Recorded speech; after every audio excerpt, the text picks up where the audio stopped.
agora é o Evangelho de Jesus, como todos os dias. E hoje eu o trarei baseado no Salmo 120. Salmo 120, conforme você pode ver na sua telinha, o Salmo 120, com ênfase especial nos versos 6 e 7, que nos dizem. Eu lerei o Salmo todo para dar um contexto. Na minha angústia, clamo ao Senhor, como estão fazendo os angustiados no mundo inteiro. A angústia, de maneira praticamente imanente, carrega uma invocação. A angústia invoca, mesmo quando o invocador pensa que não está invocando. Porque a mera angústia já é uma oração de desespero. A mera e simples angústia ora por si só. Imagine quando, além de angustiado, o indivíduo ainda tem a consciência de dirigir a sua angústia aos céus e clamar ao Senhor. E Ele me ouve. Na minha angústia eu clamo ao Senhor e Ele me ouve. Senhor, é a oração. Livra-me dos lábios mentirosos, das invenções, das fake news, da língua enganadora que relativiza fatos, realidades e ocorrências. Senhor, que te será dado ou que te será acrescentado? Ó língua enganadora, pergunta esse que clama ao Senhor, falando com o ser humano de língua enganadora. Que te será dado? A ti que és o enganador, o mentiroso. Ou que te será acrescentado? Ó língua mentirosa. Só se tu estás esperando setas agudas e brasas vivas. Ai de mim, que peregrino em terra estranha, que habito em lugares que não são os da minha casa. Ai daqueles que estão sem casa, no meio da guerra da mentira, das invenções.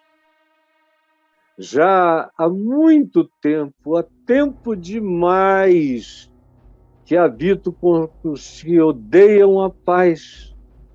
Já há tempo demais que habito com os que odeiam a paz. Sou pela paz. Sou pela paz. Quando, porém, eu falo, eles teimam pela guerra. Sou pela paz. Quando, porém, eu falo, eles teimam pela guerra. Existem pessoas hoje que estão vivendo exatamente isso num âmbito e num nível menor. Acontece isso em todo lugar. Não é preciso que a gente tenha um macro cenário geopolítico.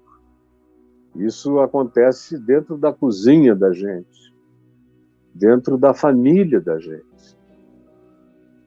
Há ocasiões em família em que o que prevalece são versões, são fake news familiares, que decorrem de interpretações equivocadas, ou de mágoas, ou de amarguras, ou de machucaduras, ou da imposição da soberania dos confortos pessoais como se fossem leis a serem obedecidas por todos. Do contrário, alguém tem um chilique na família e inicia-se uma grande discussão que acaba virando um poço de absinto, de amargura, de irreconciliações, ou de distanciamentos, ou de parcimônias, que daí para frente não se transformam mais em amizades descontraídas. Isso pode dar em qualquer lugar, da família aos seus ambientes de trabalho, aos seus ambientes de natureza comunitária, seja qual seja o seu vínculo com qualquer que seja o tipo de comunidade. Acontece aqui no nosso país, nas polarizações ideológicas, cada cabeça é uma sentença que a gente já conhece até de onde vem, alimentada por quem, pelo quê, aonde se deve evitar, muitas vezes, emitir uma opinião, porque, do contrário, você vai ter que se digladiar com os desejos mais furiosos dos que você jamais imaginava que se voltariam contra você. E no ano como este que nós estamos inaugurando, quem não se preparar vai sofrer muito, vai brigar, vai se inimizar, porque a grande maioria, infelizmente, não quer a paz. A maioria quer vencer, quer demonstrar a vitória esmagadora, as razões de natureza implacáveis, invencíveis, postas contra os outros.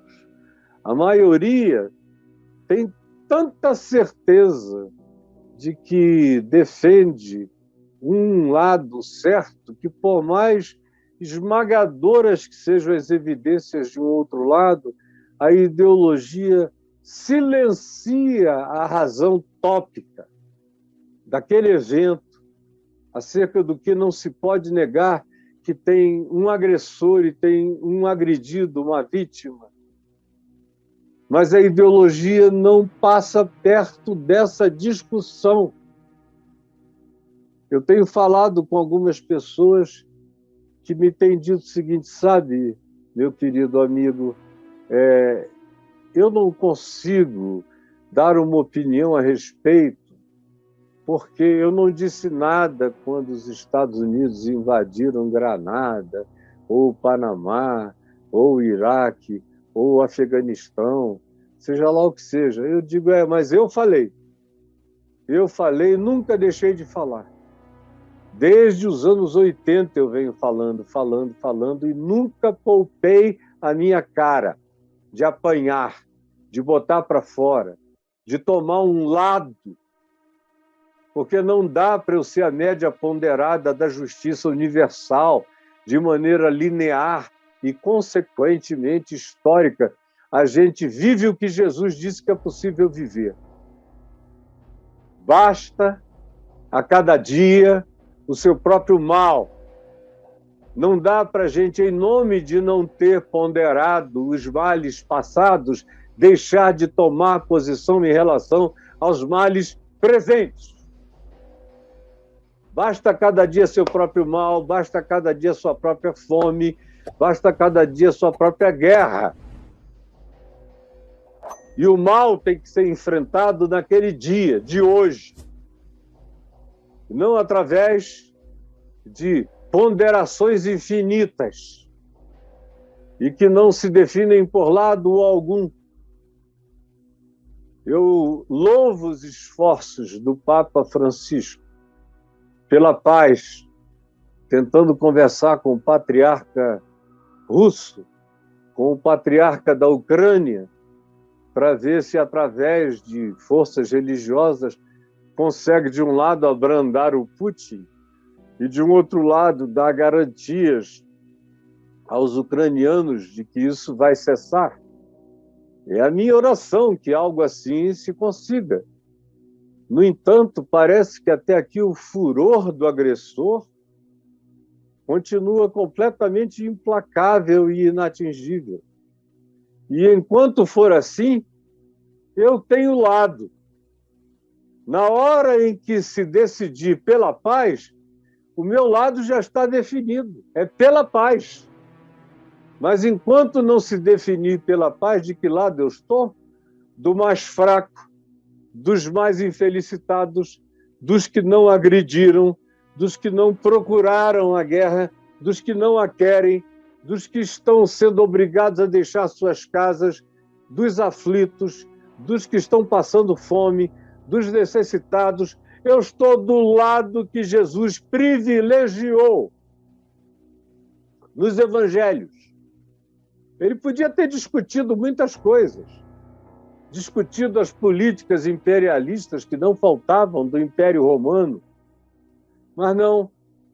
Ele mandou que o homem que estava caído entre Jerusalém e Jericó, assaltado, fosse socorrido.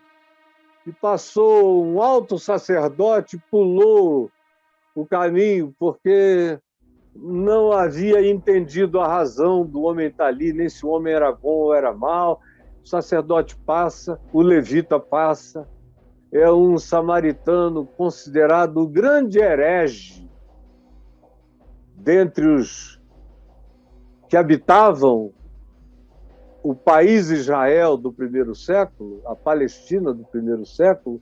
Foi dali, de um homem que hoje moraria na Cisjordânia, que é a antiga Samaria dos dias do Novo Testamento, aquele que se socorreu, se apiedou, não fez perguntas sobre a ideologia do assaltante, não perguntou sobre credenciais do assaltado, não puxou folha corrida de nada, ele simplesmente encontrou um ser humano esfolado, independentemente de onde procedessem razões ou não, sem diagnóstico estrutural, ele simplesmente foi, fez o que tinha que ser feito, e ao final Jesus respondeu dizendo a quem o indagava sobre quem é o meu próximo, numa pergunta de uma hipocrisia demoníaca. Jesus disse: quem é o próximo do homem caído?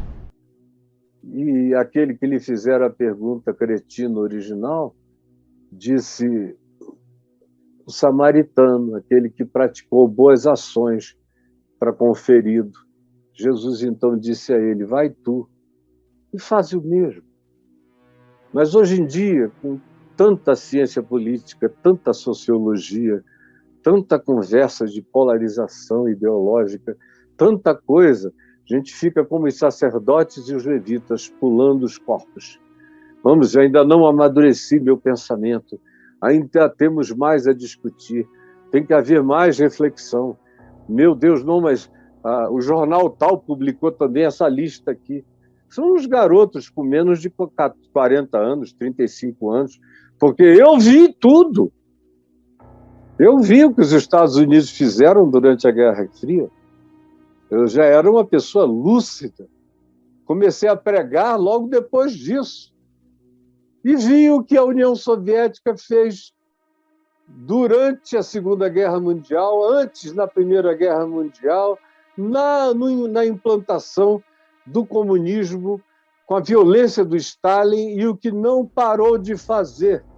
E como essa ameaça nuclear nunca veio dos Estados Unidos, mas já veio mais de uma vez da Rússia, e agora mais outra vez. De modo que a simples capacidade de dizer: vocês não brinquem comigo porque eu explodo essa coisa toda, e um cara louco bastante, aparentemente, para fazer, a prova disso é que já botou sua família em bunkers antinucleares. Se ele fez isso é porque ele projeta o que ele é capaz de fazer naquele outro ou nos outros que tenham potencial semelhante, o que torna tudo infinitamente pior e de uma beligerância planetária letal. Não dá para a gente discutir documentos enquanto se estão apresentando armas de extinção planetária que poderiam fazer esse planeta explodir muitas vezes. Eventualmente, Júpiter seria arrombada pelo nosso poder nuclear. Imagina a Terra se esfarinharia no espaço sideral. E tem gente ainda com dúvidas sobre de que lado está. De onde vêm as ameaças de extinção planetária, tanto quanto local?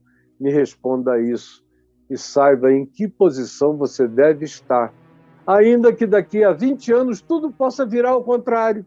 Mas hoje, pensando no mal de hoje, está tudo bem claro e definido. E como eu vivo o que Jesus mandou viver, para mim, basta nesse dia o mal desse dia, e o mal desse dia tem nome. O agressor se chama Vladimir Putin. Não tem nada a ver com o povo da Rússia, que nem sabe o que está acontecendo. E eis a razão pela qual existem vários soldados desertando de fome, de sede, de frio e de angústias do absurdo, latejando no coração deles.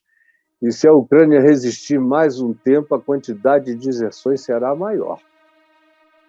Ao passo que no coração dos inocentes não existe deserção, só existe a vontade e o brio de suportar, de aguentar, de vencer e de não entregar, enquanto colocam os seus queridos no exílio para não serem mortos por essa calamidade tomada por uma insanidade incalculável, até porque evoca poderes de destruição em relação aos quais não se deveria nem sonhar, nem usar em dia de pesadelo, jamais. Mas tem gente que critica enquanto você fala isso. Tem gente que te chama de simplista, de um indivíduo que perdeu a macrovisão da política universal. Não, eu a tenho. Eu só sei o que é prioridade em cada dia, em cada momento da história, e eu não tenho o poder de varrer a história para trás, mas tenho o poder de fazer alguma coisa no dia de hoje, e tenho o poder de me posicionar enquanto eu estiver vivo em cada nova situação que virá a este mundo. E não se enganem, isso é começo de dores.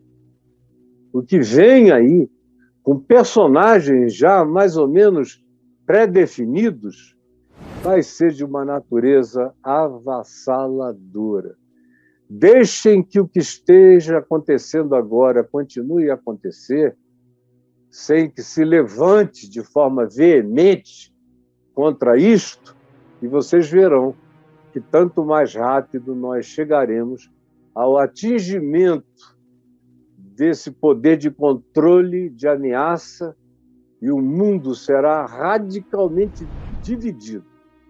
E não é a divisão diabólica da fome que com boa vontade a gente pode enfrentar.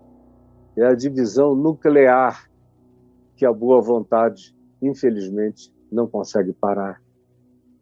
Eu quero reler esse texto do Salmo 120, especialmente agora apenas os versos 6 e 7. Já há tempo demais que habito com os que odeiam a paz. Tem gente que odeia a paz. Paz é coisa de frouxo. Paz é coisa de fracos. Paz é o argumento dos vencidos. Paz é a vontade e o desejo dos que não se garantem. Eu já há muito tempo habito com os que odeiam a paz. Eu fico imaginando a situação dessa alma humana que escreveu este salmo. E que expressão forte! Já há tempo demais que habito com os que odeiam a paz. É insuportável, gente, viver no meio de gente que odeia a paz. Num casamento onde um quer paz, o outro não. Numa família onde há um, dois ou três que sempre turvam as possibilidades de que as águas límpidas da paz venham a descedentar a necessidade humana do ambiente familiar. Tem gente que odeia a paz, que fica incomodado quando está tudo bem, quando estão todos bem. Isso não é uma teoria, eu conheço gente assim o tempo todo.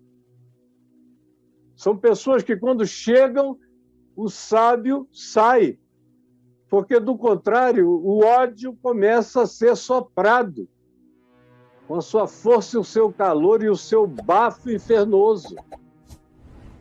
E viver nesse meio é horroroso. Não é à toa que aqui mesmo no Brasil, todo mundo que está conseguindo, e não são só os ricos, não.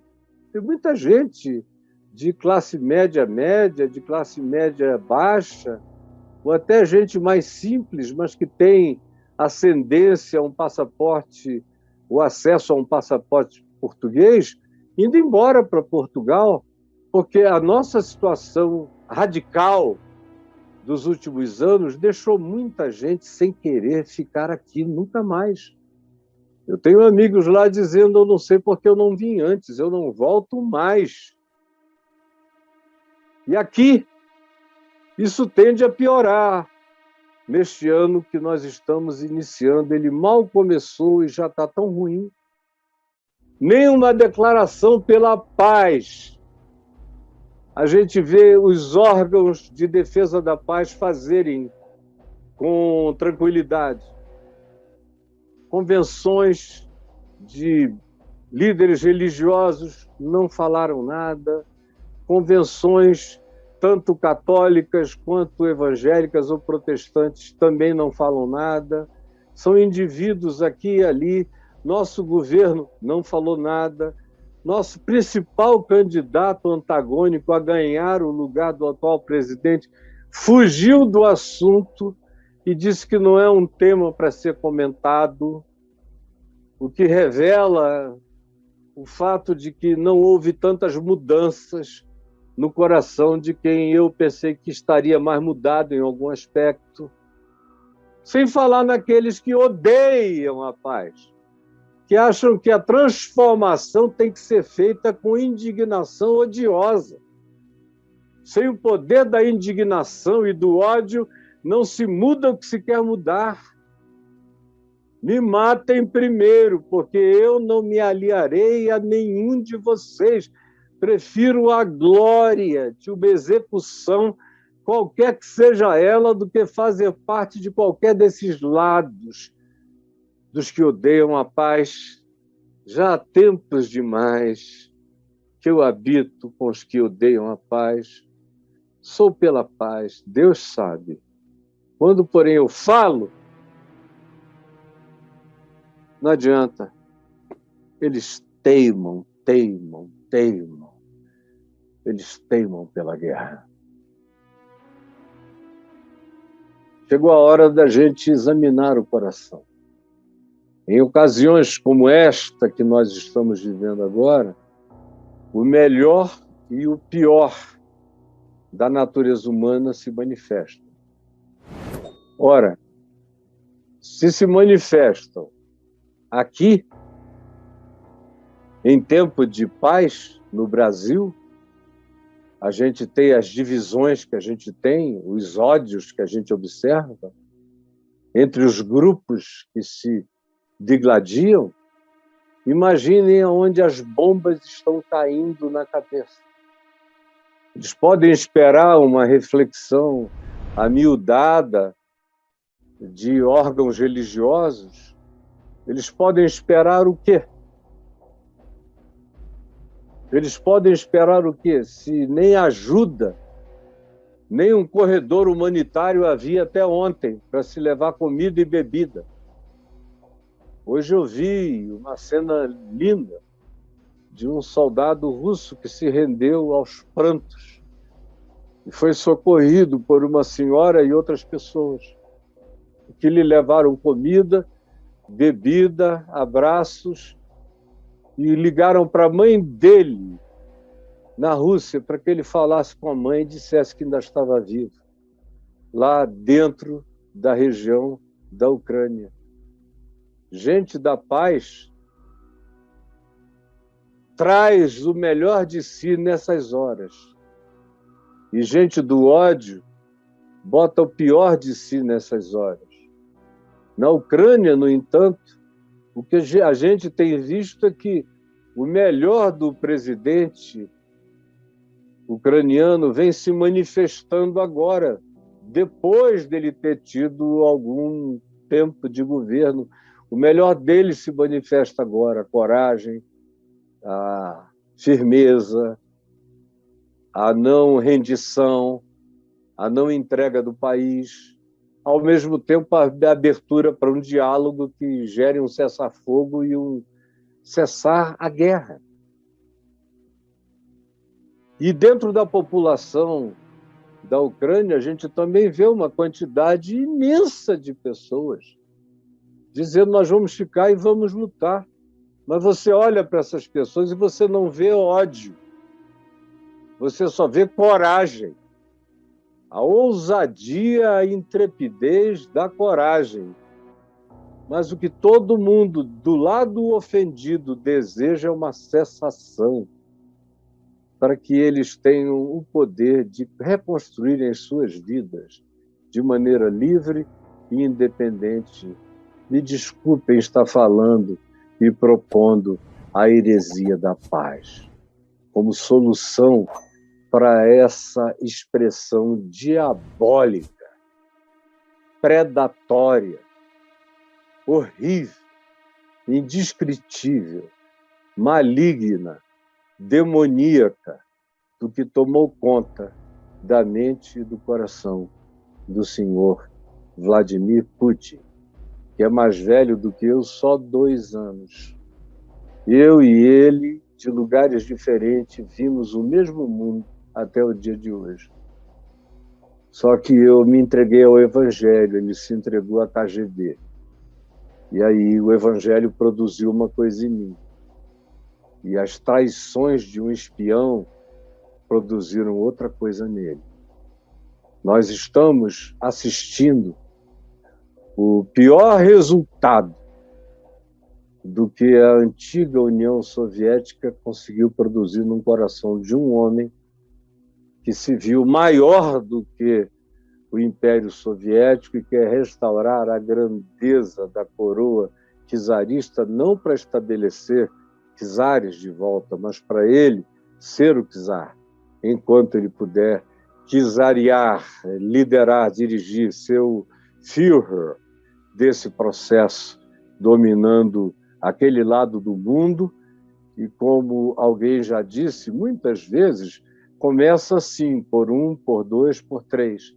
Daqui a pouco, quando a gente vê, está na porta da nossa casa. Senhor Jesus, eu peço que Tu nos ajudes a enxergarmos a condição humana, ao invés de ficarmos discutindo teorias políticas e ideológicas, batendo os tambores das nossas guerras sem sentido, mesmo à distância, tomando lados perversos de qualquer que seja a escolha que se faça, ao invés de se buscar paz e paz e paz. Por favor, eu sou só um homenzinho falando aqui do meu escritório, com algumas pessoas que se tornarão alguns milhares mais tarde. Mas eu te peço que aonde quer que essa palavra chegue, ela gere espírito de oração, de intercessão, de clamor pela paz. Pela paz. Por favor, envia os teus anjos, os teus filhos pacificadores, pelo amor do teu nome. Salva os que estão lutando sem querer lutar, tanto do lado ucraniano quanto no exército russo. Salva esses que cumprem ordens da perversidade e esses outros que se defendem por não terem alternativa. Por favor, dá-nos a alegria de vermos a cessação dessa perversidade e romper como o sol da justiça. É o que eu te peço, em nome de Jesus. Amém e amém.